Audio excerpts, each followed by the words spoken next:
Hello and welcome back to Jenna Gets Creative. It's November now, and that means it's time to do the November Colors of the Month Challenge. The Colors of the Month Challenge is a monthly 3-color challenge hosted by Marker Universe, formerly Imagination International, formerly North America's exclusive Copic distributor, and host of the former Copic Colors Challenge. Is that enough formers? Marker Universe picks 3 colors, suggests exact shades from all of the brands they sell, plus Copic, and hex codes for digital and color matching, and sets us free to create as we wish.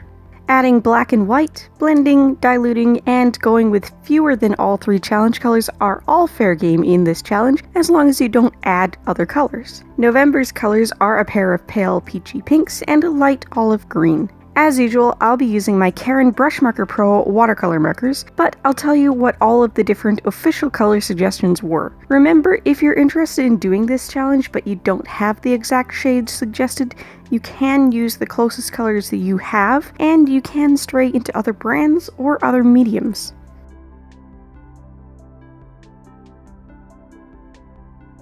The paler of the 2 peachy pinks is shade number 200 in the Karin collection. Marker Universe calls it Soft Peach 1, and that's probably a newly changed shade name. I bought my set back in the spring, and mine is called Skin 1.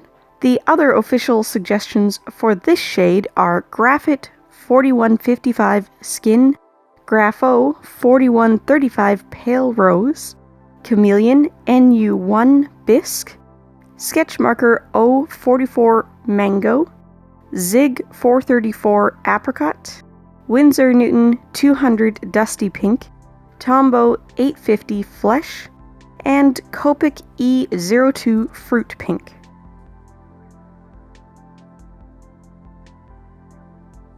The darker of the 2 peachy pinks is shade number 201 in the Karin collection, and again, mine is named differently than the official list. The official shade name is Soft Peach 2, but mine says Skin 2.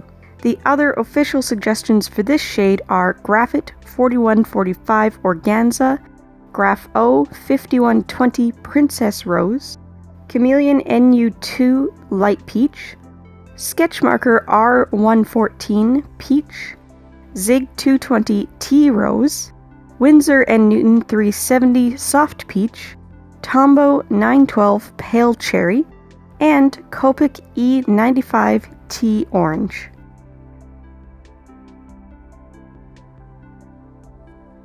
The light olive green shade in the Karin range is 297 Curry, and the other official shades are Graph'O 8350 Khaki, Gaph'O 8280 Military, Chameleon OL3 Olive Green, Sketchmarker G10 Crocodile, Zig 057 Olive Green, Winsor Newton 447 Olive Green, Tombow 098 Avocado, and Copic YG95 Pale Olive.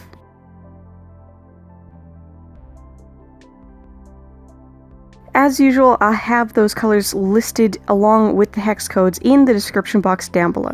I'm curious to know actually if those peach versus skin color names are official changes from Karin, or if Marker Universe is just listing them that way. Obviously, calling the peachy pinks skin and not calling any of the darker tans or brown skin is super problematic, but this is a Polish brand, so who knows. That's not a political statement about Poland, that's just acknowledgement that there's both a cultural and a language difference. Do the stickers actually now say light peach, or does Marker Universe just list them that way and the label still say skin? Who knows? Well, I guess people who've bought the English labeled ones more recently than me might. Let me know if you know.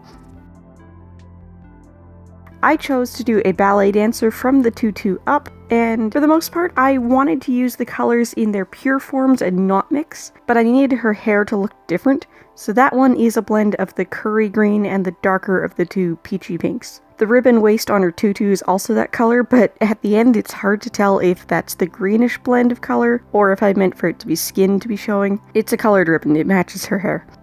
The red sketch that I left in place after I cleaned it up was done using a Staedtler Norris erasable colored pencil, and the paper is one of my leftover sheets of See What a Brighton 350 cold press watercolor paper from a recent Scrawler box. You may notice if you look close enough that there are a couple little flecks that are staying fairly untinted, and that's a bit of a mystery to me. I keep all of my paper stored carefully in a cabinet, smaller loose sheets like this in a drawer inside that cabinet, and I only took it out when I was ready to use it, so there's no reason for something to have got on the page. Those are flaws in the paper or contamination of some sort that happened before this piece of paper got to me.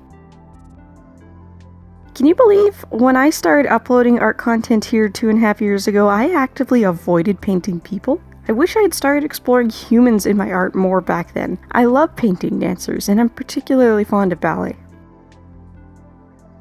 Thank you so much to everyone who stopped by and left kind comments on Monday's book topic video. You're all so sweet. Come back on Friday for a special Pokemon-themed collaboration with Weblight Dreams. If you're looking for more to watch, I've got some suggestions up on the left side of the screen now. Don't forget to like, comment, and maybe even subscribe, because if you like living life creatively, whatever that means to you, I'd love to have you along for the ride. Bye guys!